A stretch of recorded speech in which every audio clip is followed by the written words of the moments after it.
Hi, പുതിയൊരു വീട്ട് സ്വാഗതം. ഇന്ന് വന്നിരിക്കുന്നത് മന്ത്ലി മൂവി റിവ്യൂ മാർച്ചിലെയാണ്. ഇതിന് മുമ്പ് ഞാൻ ജാനുവരി ഫെബ്രുവരി മാസത്തിൽ ചെയ്തിരുന്നു. അത് കണ്ടിട്ടില്ലെങ്കിൽ ഒന്ന് കാണുക. ഞാൻ ഡിസ്ക്രിപ്ഷനിൽ എൻ്റെ ലിങ്ക് ഇട്ടേക്കാം, പിന്നെ എൻ്റെ സ്ക്രീനിൽ ഇട്ടേക്കാം. അതുകൊണ്ടൊന്ന് കാണുക. പിന്നെ ഈ ചാനൽ ഒന്ന് സബ്സ്ക്രൈബ് ചെയ്യുക, ഒന്ന് സപ്പോർട്ട് ചെയ്യുക. അപ്പോൾ വീഡിയോ അവസാനം വരുന്ന കാണണം. അപ്പം വീഡിയോയിലോട്ട് പോകാം. ഞാൻ തിയേറ്ററിൽ ഏറ്റവും കുറച്ച് പടം കണ്ട ഒരു മാസമാണ് മാർച്ച് എന്ന് പറയുന്നത്.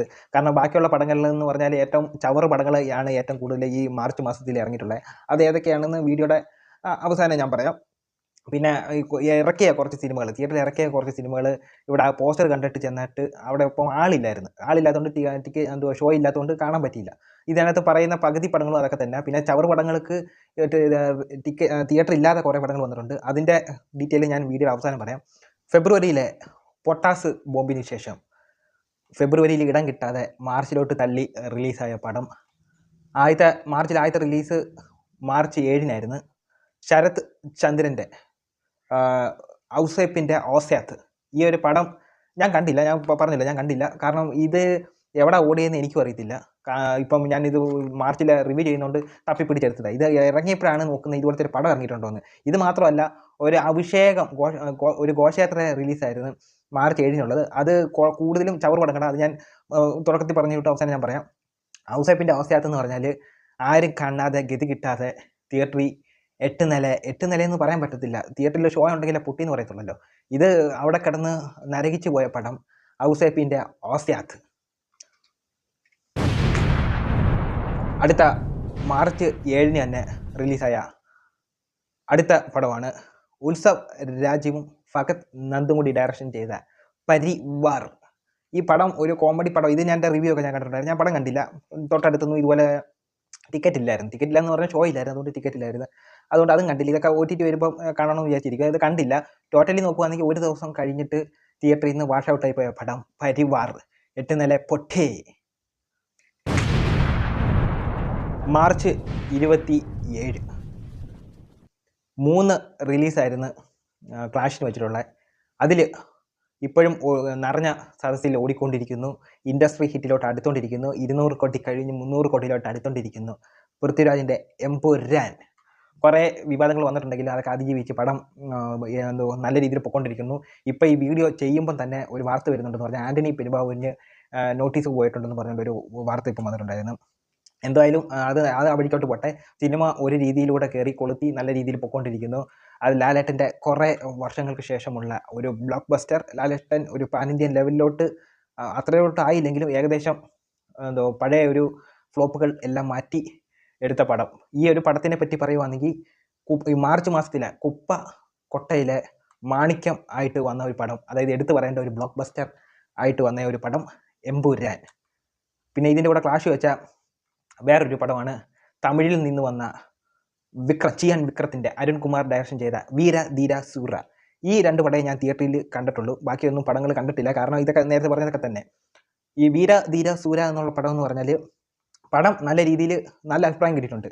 ഈ 55 കോടിക്ക് ഇറക്കിയ പടമാണ്. ഇപ്പോഴും നല്ല അഭിപ്രായം കിട്ടിയിട്ടുണ്ടെങ്കിലും അതിൻ്റെ അനുസരിച്ചുള്ള ഒരു ബോക്സ് ഓഫീസ് പ്രകടനം കിട്ടിയിട്ടില്ല. പക്ഷേ ടീം അങ്ങനെ, അത് വീരധീര സൂരൻ, ഈ ടീമിൻ്റെ അംഗങ്ങളൊക്കെ കേക്ക് മുറിയും തൃശ്ശൂർ പൂരവും ബോംബും പടക്കങ്ങളും എല്ലാം പൊട്ടിച്ച് കഴിഞ്ഞിട്ടുണ്ട്, വിജയാഘോഷം. പക്ഷേ ഇപ്പോഴും അതിൻ്റെ സാമ്പത്തികം വെച്ച് ഹിറ്റായിട്ടുണ്ടോ ഞാൻ സംശയമാണ്. പടം ഞാനിവിടെ ഫ്ലോപ്പ് എന്ന് പറയുന്നില്ല, ഇപ്പോഴും ഓടിക്കൊണ്ടിരിക്കുകയാണ്. ഇപ്പോൾ അതുകൊണ്ട് ഇത് ഞാൻ ഫ്ലോപ്പ് എന്ന് പറയുന്നില്ല. കാരണം ഇനിയും സാമ്പത്തികമായിട്ട് ഹിറ്റാവണമെങ്കിൽ ഏറെ മുന്നോട്ട് പോകേണ്ടതുണ്ട്. അടുത്ത ഷംസു സായിൻ്റെ അഭിലാഷം. എമ്പുരാനായിട്ട് ക്ലാഷ് വെച്ച ആ ധൈര്യം സമ്മതിച്ചു കൊടുക്കണം.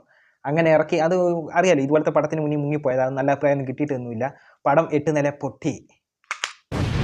അങ്ങനെ ചില പടക്കങ്ങൾ കേരളത്തിൽ പൊട്ടുന്നുണ്ടെന്ന് അറിഞ്ഞ് ബോളിവുഡ് കിങ് സൽമാൻ ഖാൻ ഒരു ഒറ്റയ്ക്ക് പൊട്ടിച്ചാൽ പോരാ, എനിക്കും പടം പൊട്ടിക്കണം എന്ന് വിചാരിച്ച് AR മുരുകദാസിനെ കൂട്ടുപിടിച്ച്. ഈ AR മുരുകദാസ് എന്നൊക്കെ പറഞ്ഞാൽ ഒരു സമയത്തൊക്കെ ഹിറ്റ് ഡയറക്ടറായിരുന്നു. ഞാൻ പുള്ളിയുടെ ഒരു ഫാനായിരുന്നു ഒരു സമയത്ത്. തുപ്പാക്കിയും ഗജനിക്ക് ഇറങ്ങിയ സമയത്ത്. പിന്നെ പുള്ളി ബോളിവുഡിലോട്ട് പോയി പുള്ളിയുടെ തനി സ്വഭാവം കാണിച്ച് ഏറ്റവും വേസ്റ്റ് ഡയറക്ടർമാരിൽ ഒന്നായിട്ട് മാറിയിട്ടുണ്ട്. സൽമാൻ ഖാനെ വെച്ച് ഇറക്കിയ പടം സിക്കന്ദർ. ഇത് റിലീസായിട്ട് വന്ന പടം മാർച്ച് 30-നാണ് റിലീസായത്. പടം ആദ്യത്തെ ഷോയ്ക്ക് ശേഷം തന്നെ വാഷ് ഔട്ടാക്കി തിയേറ്റർ അടപ്പിച്ച പടം സിക്കന്ദർ, അവിടെയും നോർമൽ ടോട്ടലി മൊത്തത്തിൽ എല്ലായിടത്തും വാഷ് ഔട്ടാണ് പടം. പിന്നെ അതിനകത്ത് ആക്ട്രസ് എന്ന് പറഞ്ഞാൽ നാഷണൽ ക്രഷ് ആയിരുന്നു. ക്രഷ് എന്ന് പറഞ്ഞാൽ റഷ്മികയുടെ വെറുപ്പിലും സൽമാൻ്റെ വെറുപ്പിലുമായിട്ട് എന്തോ തിയേറ്ററിനെ വെറുപ്പിച്ച പടം സിക്കന്ദർ. 8 നില പൊട്ടേ. ഇനി പറയാൻ പോകുന്നത് ഈ മാസം മാർച്ച് മാസത്തിൽ തന്നെ കുറേ ചവർ പടങ്ങൾ ഇറങ്ങിയിട്ടുണ്ട്. ഞാൻ വീഡിയോയുടെ തുടക്കത്തിൽ പറഞ്ഞിട്ടുണ്ട്. ഈ പടങ്ങൾ എന്ന് പറഞ്ഞാൽ മൊബൈൽ ഫോണിലാണോ ഷൂട്ട് ചെയ്തതെന്നൊന്നും എനിക്കറിയത്തില്ല. ഇതിൻ്റെ ക്വാളിറ്റി വെച്ചാൽ എങ്ങും ഇറങ്ങിയിട്ടൊന്നുമില്ല. ഇത് മാർച്ച് മാസത്തിലെ റിവ്യൂ ചെയ്തുകൊണ്ട് നോക്കിയപ്പോൾ കണ്ട വീഡിയോസ്. ഇനി ഇത് കൂടാതെ വേറെയും വന്നിട്ടുണ്ട്. കണ്ണിപ്പെട്ട കുറച്ച് സിനിമകൾ പറയാം. ഇതിനകത്ത് ഏറെക്കുറെ പുതുമുഖം ഡയറക്ടറായിരിക്കും ചെയ്തിട്ടുള്ളത്. നിങ്ങൾക്കൊക്കെ ഇതേപോലെ ഒരു പബ്ലിസിറ്റി വേണമെങ്കിൽ ഇതുപോലെ യൂട്യൂബിൽ എത്രയോ സോഷ്യൽ മീഡിയ ഉണ്ട്. യൂട്യൂബിലെ വല്ലതും ഇതേപോലെ ഒരു ഡയറക്ഷൻ ചെയ്ത് ഇറക്കി കഴിഞ്ഞാൽ അത്രയ്ക്ക് ആൾക്കാരിലോട്ട് എത്തും. ഇത് നിങ്ങൾ ഇത് ചെയ്തിട്ട് ഇതേപോലെ ആൾക്കാരിൽ എത്തത്തുമില്ല. പിന്നെ എന്നിട്ട് പോയി കിടന്ന് കരച്ചിലാണ്. അയ്യോ എൻ്റെ സിനിമ കാണാൻ ആരുമില്ലേ, അയ്യോ മലയാള സിനിമ നശിപ്പിക്കുന്നേ, അയ്യോ മലയാള സിനിമ നിർത്തിയാലേ ശരിയാകത്തുള്ളൂ. സുരേഷ് കുമാറൊക്കെ ഒരു ദിവസം കിടന്ന് കരഞ്ഞിട്ടുള്ളത് നമ്മളെല്ലാം കണ്ടിട്ടുള്ളത്. അപ്പോൾ ഇതേപോലത്തെ ഒരു പടം ഇറക്കുമ്പം അതും കൂടെ ഒന്ന് ആലോചിക്കണം. കാരണം ഇതുപോലത്തെ പടങ്ങൾ ചുമ്മാതെ ടിക്കറ്റ് കൊടുക്കാമെന്ന് പറഞ്ഞാൽ പോലും ആൾക്കാർ പോയി കാണത്തില്ല. കാരണം എന്ന് പറഞ്ഞാൽ അത് അതേപോലത്തെ പടങ്ങളാണ്. ഏതൊക്കെയാണെന്ന് ഞാൻ പറയാം. മാർച്ച് 7 റിലീസായ അനു റാമിൻ്റെ മറുവശം, മനോജ് കുമാറിൻ്റെ പ്രളയശേഷം ഒരു ജലകന്യക, സജാദിൻ്റെ വടക്കൻ, അഖിൽ കാവുങ്ങലിൻ്റെ